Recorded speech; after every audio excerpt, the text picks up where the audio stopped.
بالحائرين ضياء. السلام عليكم ورحمة الله وبركاته.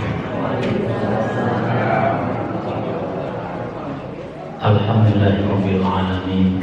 Allahumma salli wa sallim wa barik ala Sayyidina Muhammadin wa ala alihi wa ashabihi ajma'in. La hawla wa la quwwata illa billahil aliyyil azim.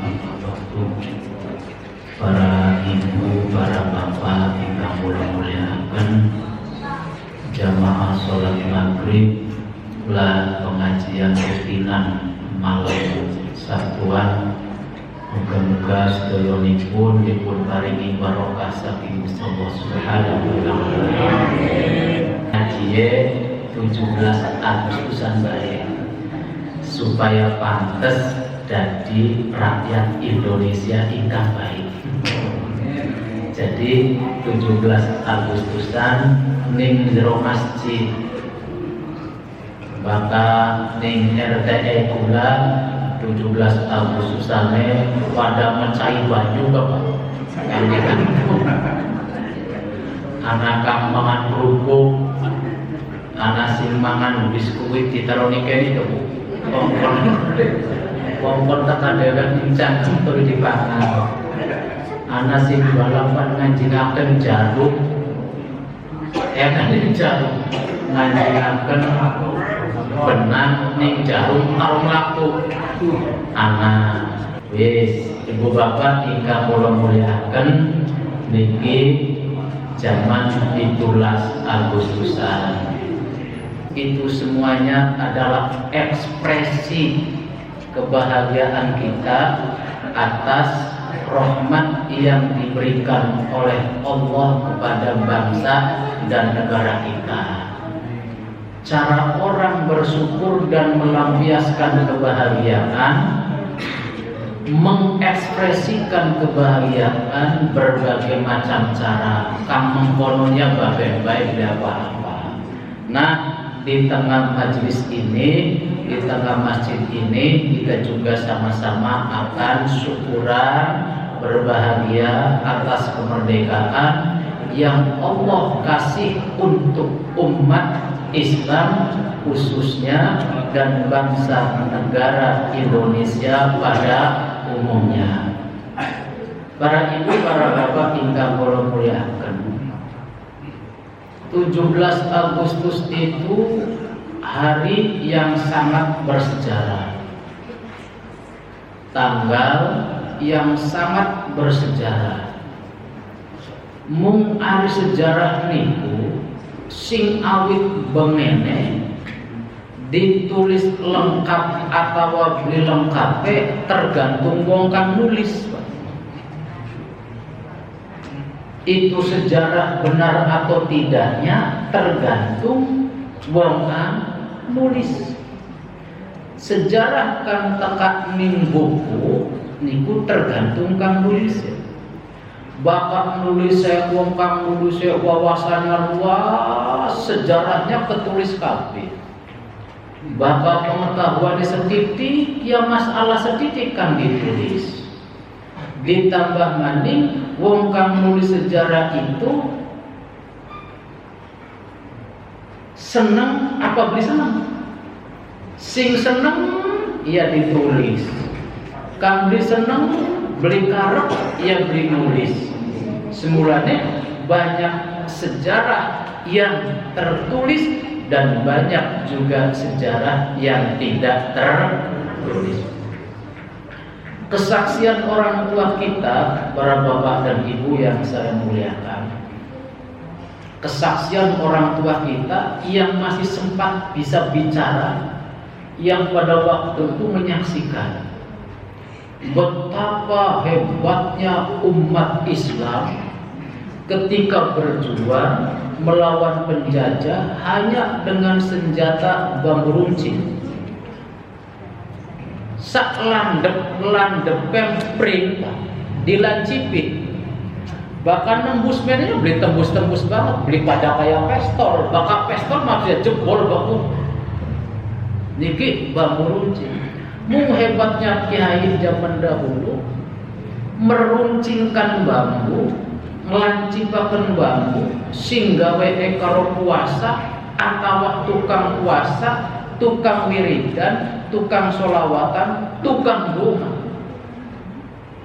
Ya hadiyu ya alimu ya khabir ya matin, ya hadiyu ya alimu ya khabir ya matin. Gawe bambu runcing, sudah orangnya tadinya ahli puasa ditambah wirid. Ketika dilempar, itu bambu runcing dahsyatnya seperti tembakan orang Belanda. Saya main ke Kiai Fakih, Pak. Kiai Fakih niku bener almarhum, sampun almarhum. Saya datang ke Kiai Fakih. Kiai nyuwun pendongane. Kula sibuk belajar, masih teng pesantren, karo kuliah njaluk pendongane. Niku Kiai Fakih, Pak. Jawabnya begini, Cung, kula sih mboten gadah napa-napa, semono alim pintere. Cung, kula sih mboten gadah napa-napa. Saya sih gak punya ilmu apa-apa. Yang punya ilmu apa-apa dulu kakek saya, orang tua saya. Disebut Mbah Muslim, disebut Mbah Soleh. Bakal kakek saya dulu Mbah Soleh niku bakal perang karo Belanda. Niki cerita beliau. Yang cerita Kiai Fakih. Kiai Fakih ceritakan kakeknya. Kiai Fakih dapat ceritanya dari ayahnya, ayahnya dari bapaknya, terus Kiai Fakih cerita nikula. Lamun hadis ki mutasil lah Mbak. Terus mutasil ya. Nyambung Pak, nyambung. Lamun hadis ki sahih. Barang kang nyritakakane wong pirang-pirang, lamun ilmu hadis namanya mutawatir. Benarnya pasti. Lamun ilmu hadis. Cung, bapak tua kula pemen siwek perang karo Belanda. Niku ngajari ning santri ku meketen. Kongkon jukut merang kerja merangnya.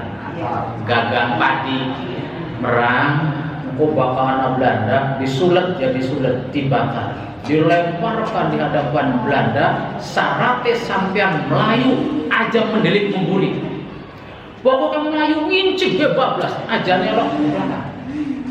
Bapak-bapak, santri-santri beliau jika ada Belanda datang, Pak, dilemparkan, disulet iku merang, dilemparkan. Konon merang yang dilemparkan itu, Pak, dalam pandangan Belanda itu kelihatannya orang, sehingga yang ditembaki merang yang kelihatan orang, dor. Orangnya, Pak, santrinya lari, cari Kiai Soleh, Mbah Soleh. Sing penting jangan tengok ke belakang, bablas aja. Kalau tengok ke belakang kelihatan ke orang yang ketembak. Bapak-bapak, bener atau tidaknya niki walinya Gusti Allah. Bakal sing arane waline Gusti Allah wis parek karo Gusti Allah, bakal parek Gusti Allah, istimewa di hadapan Allah. Orang yang sudah istimewa di hadapan Allah, permintaannya dikabulkan oleh Allah Subhanahu wa taala. Sebab wonten majlis meketen iki, Pak. Anak wong teka ning ngarepe Kanjeng Nabi. Ya Rasulullah, uhibbu an akuna akhassun nas ilallah. Kanjeng Nabi, saya ingin menjadi orang yang paling istimewa di sisi Allah. Rasulullah menjawab, aksir dzikrallahi ta'ala takun akhassun nas ilallah. Perbanyak sebut nama Allah, sing sering wiridan, sing sering zikiran, takun akhassun nas ilallah, maka kamu menjadi orang yang istimewa di sisi Allah. Bareng para wali ulama maka ari bengi ibadah turu.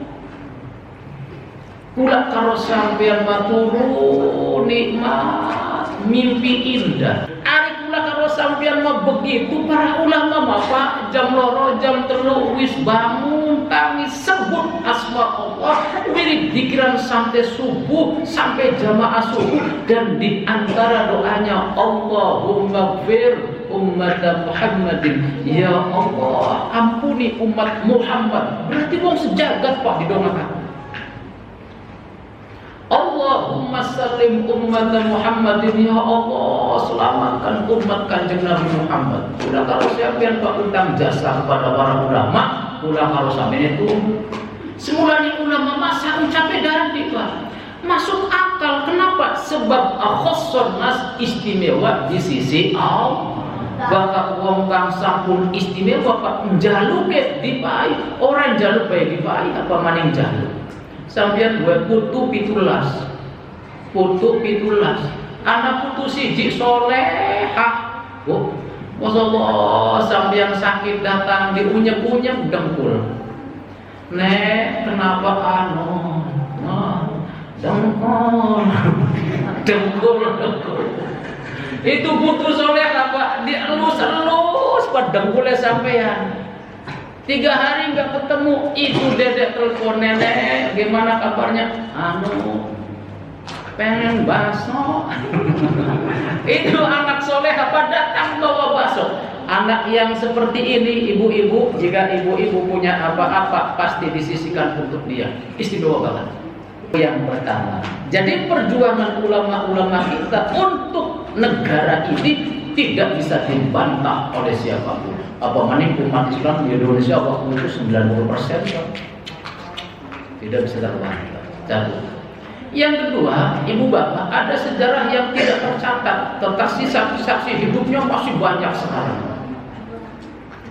Ketika terjadi peperangan 10 November di Surabaya yang sekarang disebut dengan Hari Pahlawan, ada pemuda cerdas, pintar, luar biasa hebatnya, dikenal dengan istilah sebutan Bung Tomo. Ketika Bung Tomo ingin melawan penjajah Pak, sowan dulu kepada penggawanya para ulama, Hadratus Syekh Kiai Haji Hasyim Asy'ari. Kita sebut dengan Mbah Asy'ari, Mbah Hasyim Asy'ari. Datang ke Mbah Hasyim, Mbah, ini penjajah kita lawan. Apa jawaban Mbah Hasyim Asy'ari? Cung tomo mangkin krihi, kula badhe istikharah sekalian menunggu macan sing Cirebon. Macan sing Cirebon itu Kiai Haji Abbas saking Buntet. Sekretarisnya Mbah Hasyim Asy'ari Kiai Haji Mas Duki sing Ciwaringin. Ini pahlawan semua. Jadi Cirebon itu hebat luar biasa. Jare Mbah Hasyim Asy'ari, nanti tunggu macan dari Cirebon. Maksudnya Kiai Haji Abbas, bukan Abdullah Abbas. Bakal Abdullah Abbas anaknya Kiai Abbas. Kiai Abbas Buntet. Ketika nunggu sampai di Surabaya, kemudian ditentukan tanggalnya 10 November itu yang menentukan tanggalnya perang adalah Hadratus Syekh Kiai Haji Hasyim Asy'ari, dan itu hasil dari istikharahnya para ulama dengan sebutan Allahu Akbar. Kata ulama-ulama kita, ish kariman au mut syahidan. Itu menjadi kalimat yang sangat penting. Ish kariman au mut syahidan. Hidup sebagai orang yang mulia atau mati sebagai syahid. Itu membakar semangat para santri, para kiai dan umat Islam khususnya di Pulau Jawa, digaungkan oleh umat Islam, oleh para ulama. Maka umat Islam adalah umat yang paling mesti bersyukur atas kemerdekaan Republik Indonesia. Kemudian ibu bapak yang saya muliakan, ketika Rasulullah SAW hijrah dari Mekah menuju Madinah, Rasulullah menghadap Mekah Pak. Ketika mau keluar dari Mekah, Rasulullah bersumpah, ya Makkah wallahi wahai Mekah, demi Allah, innaki la ahabbul ardi alayya laula ukhrijtu minki ma kharajtu. Rawahul Bukhari. Kata Rasulullah, ya Makkah, demi Allah, kamu adalah tanah air yang paling sangat saya cintai. Seandainya saya tidak diusir dari kamu, niscaya saya tidak keluar. Kata Rasulullah. Ketika Rasulullah sampai di Madinah, Pak, Rasulullah berdoa, Allahumma habbib ilainal madinata ka hubbina Makkah aw asyad. Hadis niki sahih. Ya Allah, jadikanlah diriku mencintai Madinah seperti mencintai tanah airku Makkah al-Mukarramah atau lebih dari itu. Rasulullah bersabda, ya Allah, jadikanlah kami orang yang sangat mencintai tanah airku Madinah. Jadi Bapak Ibu, cinta tanah air, cinta bangsa dan negara adalah substansi ajaran agama Islam. Itu adalah ajaran Rasulullah Sallallahu Alaihi. Jadi cinta negara itu ajaran agama. Cinta negara adalah ajaran agama, cinta tanah air adalah ajaran Rasulullah Sallallahu Alaihi Wasallam. Bapak-bapak, Kanjeng Nabi pecinta tanah air, maka tidak berlebihan kalau Hadratus Syekh Haji Hasyim Asy'ari mengeluarkan jargon hubbul watan minal iman. Cinta tanah air bagian dari iman. Karena wong golek ini di hadis manapun tidak ada. Itu maqalah, you know maqalah. Itu kata mutiara, hanya diarabkan hubbul watan minal iman. Tuh. Inspirasinya adalah hadis yang tadi. Cinta tanah air bagian dari iman. Inspirasinya adalah dua hadis sahih yang tadi, bahwa mencintai negara dan bangsa adalah ajaran agama, dan umat Islam adalah umat yang paling harus merasa bersyukur kepada Allah Subhanahu wa taala atas kemerdekaan ini. Bapak-bapak, tiba-tiba ada orang teriak-teriak was-was, ganti dasar negara, ganti, masya Allah, itu wong berjuang beli, berdarah-darah enggak, melawan penjajah enggak, urip nembe pirang tahun ing Indonesia teriak-teriak kon ganti dasar negara. Lah, jika itu dituruti Pak, kayak Afghanistan remek bebek. Bapak tahu Afghanistan remek bebek sampai dengan sudah hari ini Pak. Seperti Baghdad remek bebek. Seperti Pakistan belum bangkit sampai dengan hari ini Pak. Seperti Syria dan Libya ludes sampai dengan hari ini. Gara-gara apa? Gara-gara teriakan-teriakan yang tadi. Maka bapak-bapak, kita wis aman, wis nyaman, wis tinggal ibadah kang rajin, luru duit kang bekal. Didik anak-anak menjadi anak-anak kita yang soleh dan solehah. Pan apa maning, pan apa maning. Kita bersyukur kepada Allah Subhanahu wa ta'ala. Lalu bertanya, misi kemerdekaan itu kayak apa? Bapak Ibu, kita profesinya sebagai apa? Ketika kita beraktivitasnya maksimal, berkualitas, sesuai dengan profesi kita masing-masing, itu bagian dari cara misi kemerdekaan Republik Indonesia. Yang jujur, yang rajin, rezeki kang halal, rezeki sing akeh, sing laris, tersenyum pada orang yang dilayani. Bapak Ibu, itu namanya misi kemerdekaan. Maka lakukan apa yang kita bisa dengan sebaik-baiknya selama manfaat itu termasuk misi kemerdekaan. Termasuk ngaji, Pak, ngaji. Balik lagi, cinta tanah air, cinta negara, cinta bangsa, bagian dari ajaran dan merusak persatuan bangsa itu pengkhianat negara dan pengkhianat agama, Pak.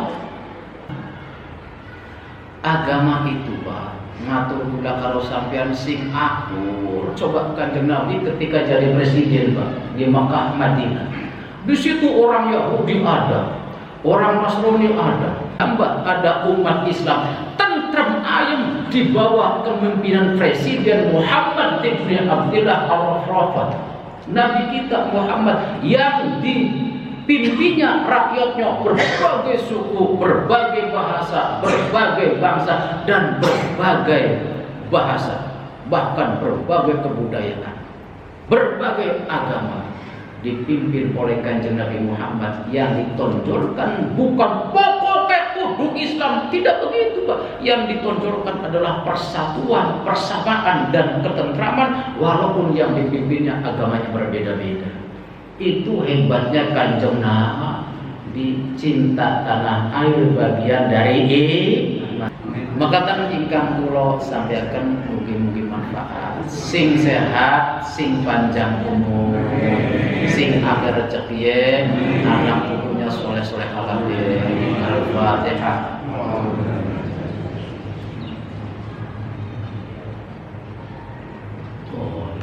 Subhanakallahumma wa bihamdika asyhadu an la ilaha illa anta astaghfiruka wa atubu ilaik. Assalamualaikum warahmatullahi wabarakatuh.